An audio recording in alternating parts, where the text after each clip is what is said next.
I brought her along because she said I talk too much, so she sort of had to keep me in line, keep me from going into stories.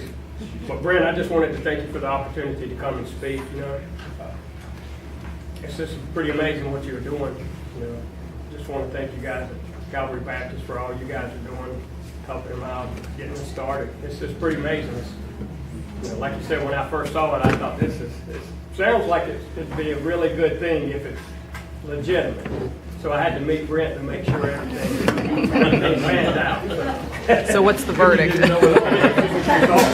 I'll share it with as many people as I can. So Samantha and I, we've been married for 25 years. Well, right at 25. We have 2 boys. Joshua's 9. He's out there. You'll probably hear him shortly, unless they moved him. Shut the door. Yeah, okay. Well, you can probably still hear him. He's pretty loud. He gets that from his mama. We just, our oldest one, we left him at home. He's 14. We just wanted to share a little bit about the military ministry of Crew. Does anybody in here know about Crew? This actually was known as Campus Crusade for Christ. So now in the U.S. it's called Crew. Because we're so politically correct now, we had to make sure that, and a lot of when they were actually sharing and stuff, saying Campus Crusade for Christ, a lot of people would just abbreviate it, so they decided to go with that. But Yeah, so I'm going to share about our call to ministry. So we accepted the full-time call as missionaries with Crew in April of last year. And we had originally thought that we were going to go into full-time ministry with a family and marriage ministry called Family Life. And we were scheduled to go to Daytona Beach, Florida in January of this year. But about 4 or 5 months prior to us going, Jason had met Brent, and God just kept putting us in all these different avenues of military, like working with military in some way or another, or first responders or whatnot. So we were like, God, what are you doing? Like, we just both felt like God was going to use Family Life to take us where he was really calling us to go. So we thought, well, maybe we'll serve with Family Life for a few years, and then God will show us what, you know, how he's going to use Family Life to take us where he really wants us to go. So when we were in Daytona Beach to be commissioned as missionaries, Jason heard about the military ministry with Crew. So Crew's the big umbrella, and under it has all of these different ministries like the Jesus Found Project and Family Life and Josh McDowell Ministries and Crew Military.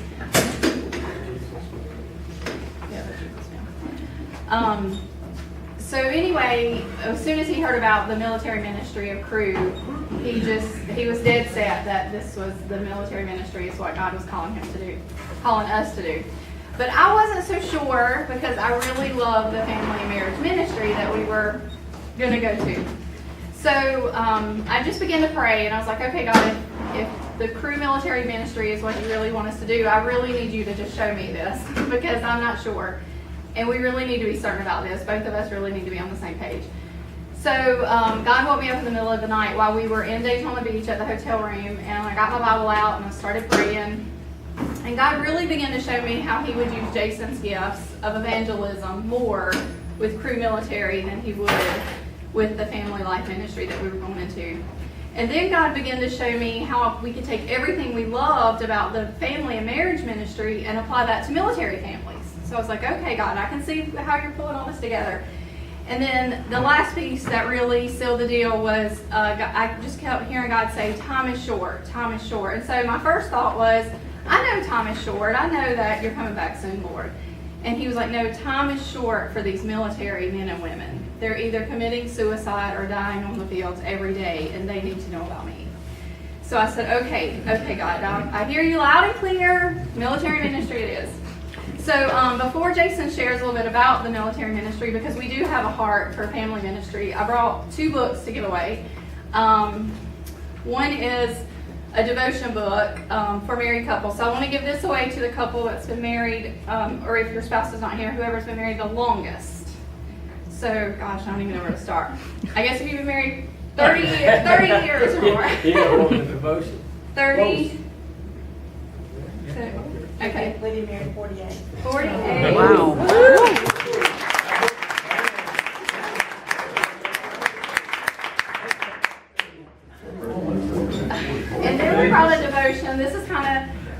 might seem strange to you, but Jason and I both grew up in split family homes, and so we have a huge heart for step families. And so this is a devotion for step families. So if you are a step family, is anybody in here a step family? A blended family? You all right, we got two. So who's been married the longest? We can get another one in 5 years. 5 years? Only 6 years in September. 6 years in September. There you go. You're welcome.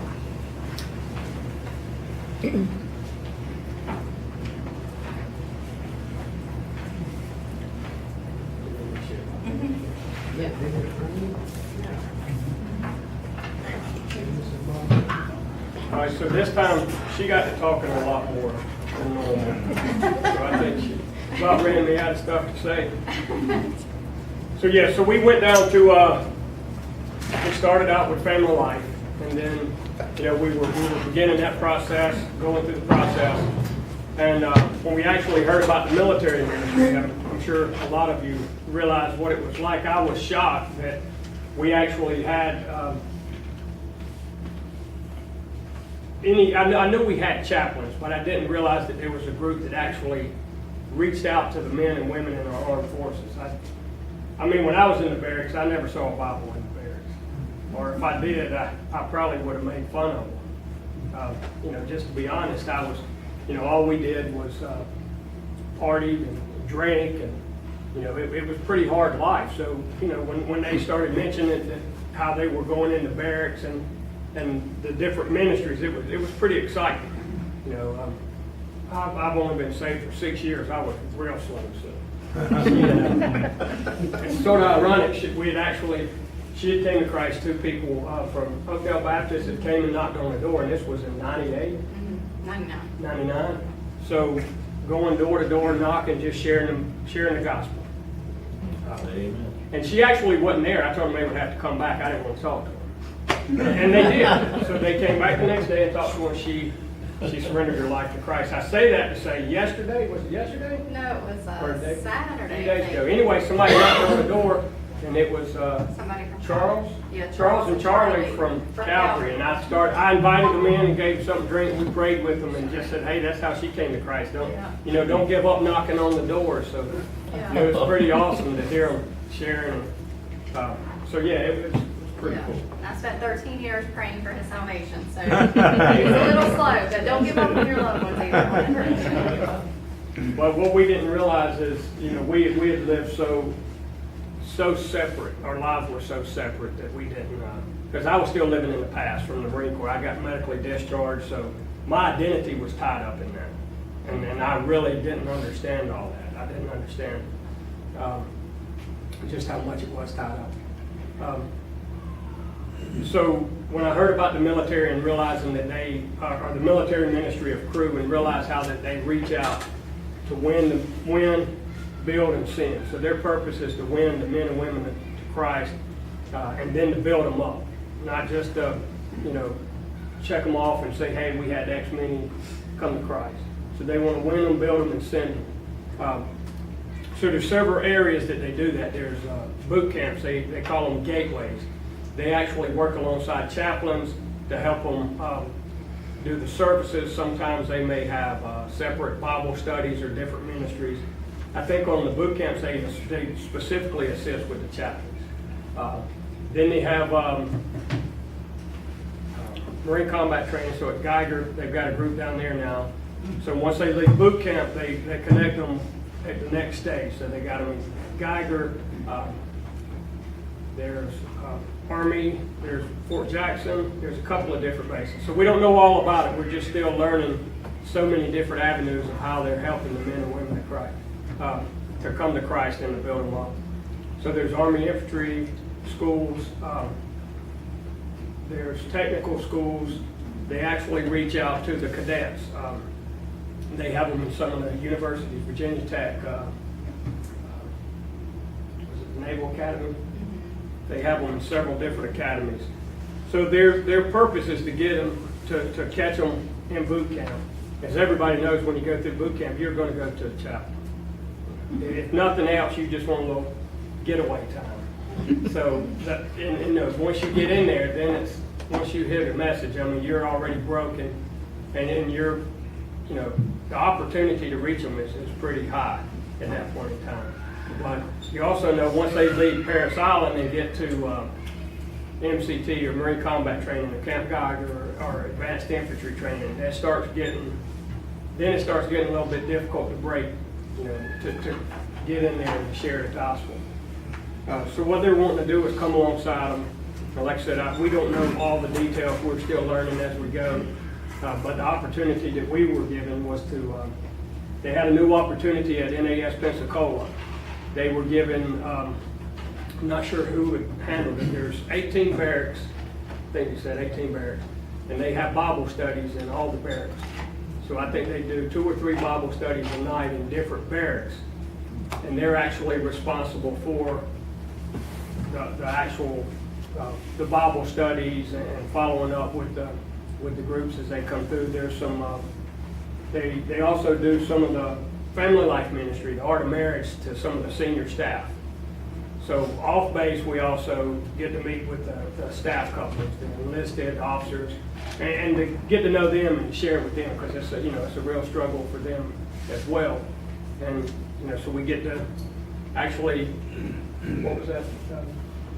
Sort of called embedded. I'd heard a gentleman the other day share about, he was talking about chaplains, but he was talking about chaplains in the Army, and he was saying the difference of and how the Army chaplain was is they're embedded. He called them. So if the airborne has a chaplain, they assign that chaplain to the airborne. So if they go jump, the chaplain jumps. So that's just like us in our day-to-day life. You might not be a pastor, and you might not be called to the ministry, but you're embedded. Everywhere you go, you're an example for Christ, good or bad. It's not to say you're going to be perfect, but how you handle the situation when you do make mistakes. That's the perfect example of what we're doing, is getting in, reaching the young men and women as they're going through the training, but also the senior staff and the families around the area, so that we can just, be that light, be that example, and share the message of Christ. You want to share? Oh, okay. So I just wanted to share this verse. I mean, most of you know it. You hear it all the time. John 15:13. Greater love hath no man than this, that a man lay down his life for his friends. We've all heard that. And being in the military, it's pretty common.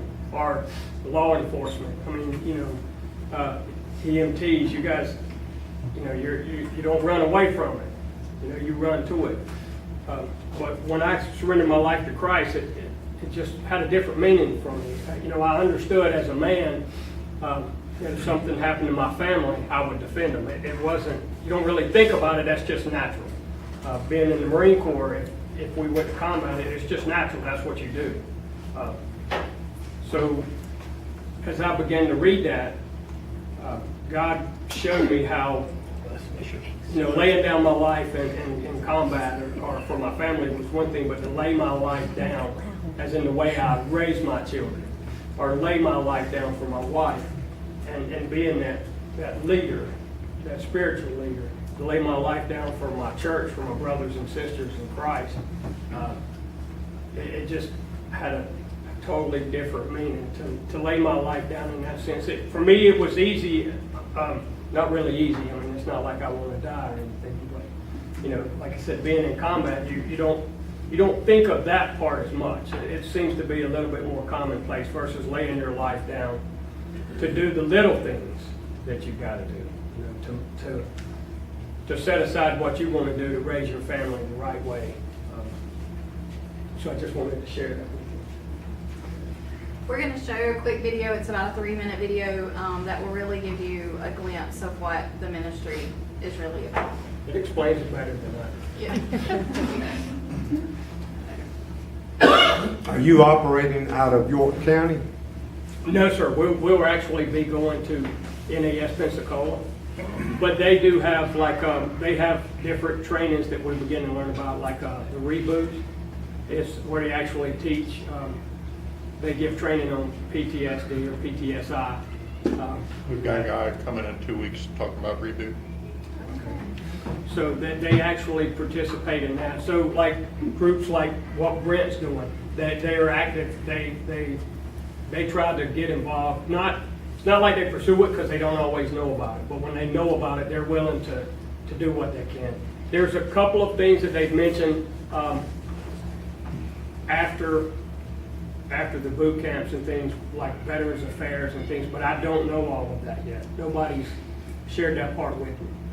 So once we find out a little bit more about that, I'll Yeah. share it with Brent, and we'll get the word out as far as how we do that. And I wanted to share real quick, one of the favorite, they have tons of resources for military spouses, for veterans and different things. And they even have new resources for the children. So, and there's 3 different books and they're based on 3 different age levels. So one of them's like a color book for younger kids and it kind of has little phrases in it. And then one of it, is a little bit more wordy. And then for the older kids, there's like sections that they can read. But what the books do is it describes to the child, like the younger one I think is called Welcoming My Hero Home. But it describes to the child on each of their age level, what to expect when your parent comes home from war. What to expect, like mom or dad might not want to be around fireworks anymore. So just kind of be understanding with that.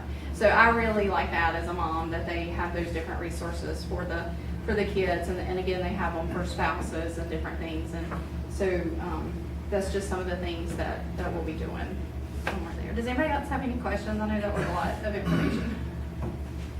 All right, so we're going to share this really quick.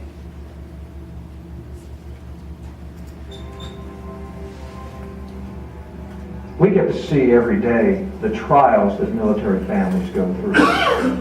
The trial of separation, the trial of war, the trial of raising children with one parent, the trials of healing wounds of marriage after a separation, the trial of mothers and fathers losing their son and daughter to war. This is a hard ministry because service in the military is hard. It puts a strain on parents, spouses, children. We see the effect of combat on the soldier, the sailor, the airman, and marine, their spouses, and all the people that we love. We see the impact of children being left without fathers and mothers. We see the impact of marriages, continued deployments, war, combat, fatigue. We believe that the military ministry of Crew is engaged in healing families and healing marriages and healing the members of the military so that the gospel of Jesus Christ can be taken to the entire world. The military ministry of Crew only does 3 things, really. We win people to Christ, we build them up in their faith, and we send them out into the world to do the same thing. We're at every basic training site of the Army, Navy, Air Force, and Marines. We're at the military academies. We're at operational locations throughout the United States and in 32 countries around the world. And what we're trying to do is to introduce young men and women to Jesus Christ. A young Marine was introduced to Christ at our ministry location in Paris Island. A year later, we received a letter from his mom. And in that letter, she gave us a copy of her notice from the Department of the Navy, regretting to inform her that her son had been killed in Afghanistan. Imagine having a son or daughter in combat, and imagine getting a letter that says they've been killed. But also imagine the comfort, the joy of reading in their Bible about the day that they met Jesus Christ in Paris Island. The first thing we want to do is introduce young men and women to Jesus Christ before they go into harm's way.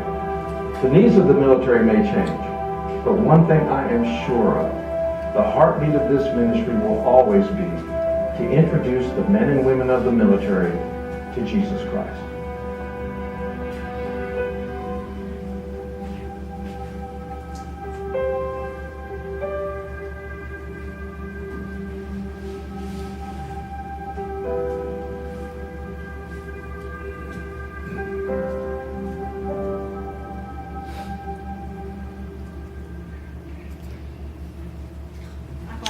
50 times, and it cheers me up every time. But anyway, so that's the heartbeat behind what we'll do. So I don't know if we were very clear, but so what we'll be doing is we will be full-time missionaries. We both have full-time jobs currently, but we will be leaving our full-time jobs and moving to Naval Air Station, Pensacola as missionaries with Campus Crusade for Christ. So I just wanted to give you a few prayer requests that you guys could be praying for the military, but to pray for the military to be open and receptive to hear the gospel. Pray for our family during this transition time. We have, like I said, we have 2 boys, and so our oldest is going into the 9th grade, and he's just really starting to settle in with friends. So just pray that God will give them a love for the ministry and a desire to move as He has us. And so far, God has been so faithful to do that as He's always so faithful. Pray for our financial needs to be met so we can report to our assignment that God has given us in Pensacola. And there we have some information up here. These are spiritual fitness books, and there's one for each branch. We only have one per soldier, so sorry. We've given a lot of them. Yeah, we've given a lot out. But they're up here, and this is a spiritual handbook that we'll use on base to kind of walk the men and women through accepting Christ. So you are welcome to take these if you want. There's, like I said, there's one for each branch. And there's other pamphlets up here with our information on the back of them and Jason's business card. And there's 2 pamphlets on the end. If anyone would like to receive our monthly prayer letter and keep up with the ministry, I'll be phasing out of my job this summer based on where we are with raising support, and then Jason will be phasing out of his probably later this year. But we would love to keep you guys up to date on the ministry and where we are and when we'll be moving, and maybe contact you and see if you'd like to meet one-on-one, and so we can share more and get to know you better. So there's pads up here for you to fill out that information. So thank y'all so much.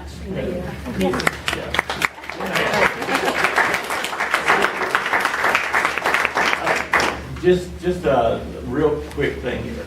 When I was saved at 18, it was 2 weeks before I went to Ubon, Thailand. So I was just a brand new Christian and going to Thailand at 18, and I during the Vietnam War and all that. But when I stepped off the plane, there was an overseas Christian Servicemen Center missionary there. Oh, wow. And he got my hand, and he discipled me for years. He helped me buy my first Bible. Wow. His name's Bill Kramer. I still keep in contact with him now. I had him preach at the church that I pastored for many years. And I'm going to tell you, he taught me to go not door to door, it was bunk to bunk. And how to win people to Christ, how to memorize scripture, and he just discipled me for a whole year.